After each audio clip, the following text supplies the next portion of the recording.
Please subscribe and click the bell. Magandang araw sa inyo lahat. Ang impeachment complaint na inendorso ng akbayan ay isang papel na walang kalakip na kahit anong ebidensyang magpapatunay sa mga paratang na isinasaad dito. Hindi na ito bago. Matatandaan na ang impeachment laban sa akin ay naging sagot nila sa aking pag-alis sa gabinete.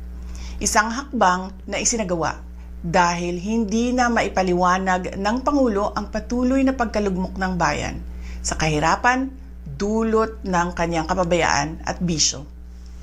Noong 19th Congress, binuksan pa nila ang isang Investigation in Aid of Legislation. Hindi upang lumikha ng batas, kundi upang magsagawa ng isang malinaw na fishing expedition para sa planadong impeachment laban sa akin. Paulit-ulit nilang ibinandera ang isyung Mary Grace Piatos bilang umano'y bahid ng katiwalian.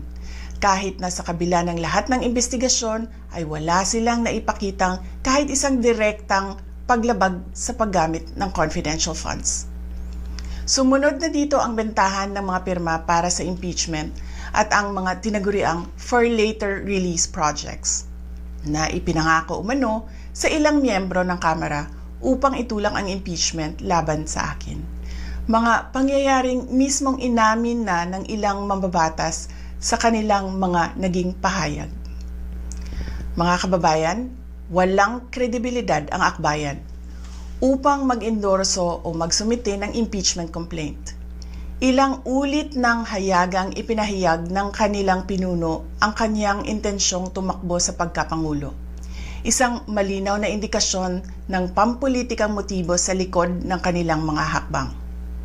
Huwag nating kalimutan ang makasaysayang talumpati noong Agosto 2024 ni Risa Ontiveros, kung saan malinaw niyang inilahad ang tunay na motibo ng akbayan bilang isang grupo.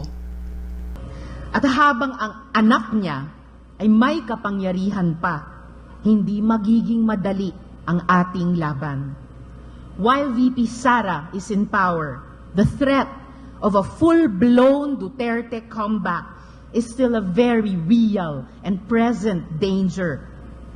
For one, they are supported by one major superpower, China.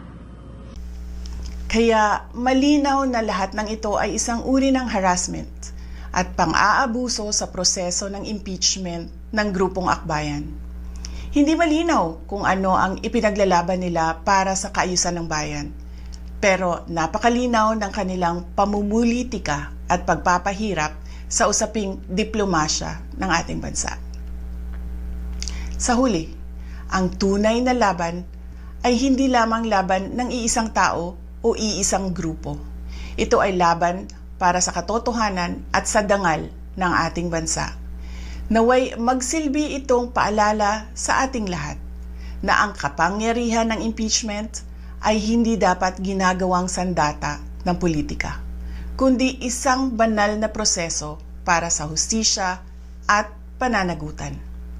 Sapagkat kapag nanaig ang abuso, ang tunay na talunan ay ang sambayanang Pilipino. Syukran. Sabi ni Vice President Sara Duterte, walang batayan ang impeachment complaint na inendorso ng Akbayan Party. Funny, for something she insists has no merit, it rattled her enough to release a video message. Not to answer the serious charges, pero para atakihin ang Akbayan at ang aming senadorang si Risa Ontiveros. She even called the complaint harassment. How can something she insists is baseless harass her? Ano ba talaga, ate? Her video doesn't project confidence. Nangangamoy takot na tinatago sa bravado. Paano ba naman siyang hindi matatakot? The prospect of Congress impeaching her grows more real by the day. Simple lang naman ang hinihingi sa kanya. Ipaliwanag ang pagwaldas ng pera ng bayan. Pero hanggang ngayon, sa kabila ng napakaraming palusot, ayaw at hindi pa rin niya maipaliwanag sino ba sina Mary Grace Piatos and friends. at kung saan napunta ang over 612 million in confidential and intelligence funds. Tama na ang palusot, Madam Sara. Stop panicking and prepare to be impeached. Makes sense.